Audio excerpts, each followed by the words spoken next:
Hello বন্ধুরা, আসসালামু আলাইকুম। পাপড়ি মাশরুম অ্যান্ড অ্যাগ্রো ফার্মের পক্ষ থেকে সবাইকে শুভেচ্ছা। আশা করি সবাই ভালো আছেন।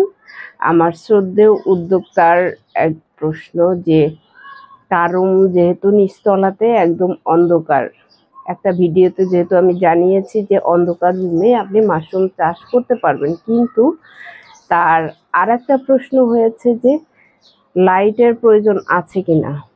দেখেন, বৈদ্যুতিক বাতি মাশরুমের জন্য প্রয়োজন নেই, কিন্তু আপনি যদি পানি স্প্রে করেন, সব জায়গাতে পানি সঠিকভাবে স্প্রে হচ্ছে কিনা সেটা যদি আপনার বুঝতে অসুবিধা হয় সেক্ষেত্রে প্রয়োজন আছে, কিন্তু মাশরুমের জন্য এই সিজনে নেই।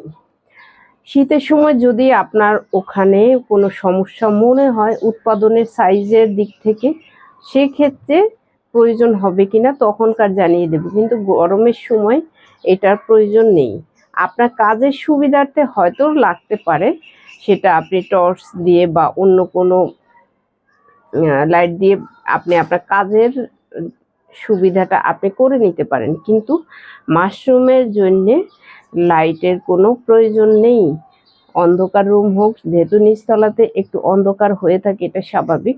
আপনি নির্দ্বিধায় আপনি মাশরুম চাষ করতে পারবেন।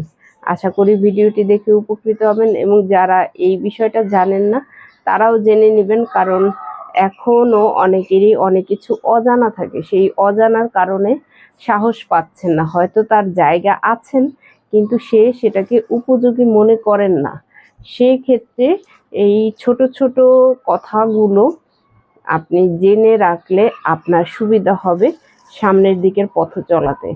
আশা করি ভিডিওটি দেখে উপকৃত হবেন। ভালো থাকুন, সুস্থ থাকুন এবং নিজ ঘরে ঘরে মাশরুম চাষ করে নিজের পুষ্টির চাহিদা মিটিয়ে তুলুন, পরিবারের পুষ্টির চাহিদা মিটিয়ে তুলুন এবং বাড়তি আয়ের একটা উৎস হিসাবে বেছে নিতে পারেন, কারণ মাশরুম চাষ অন্যান্য পেশা থেকেও আপনি এই পেশা বেছে নিতে পারেন।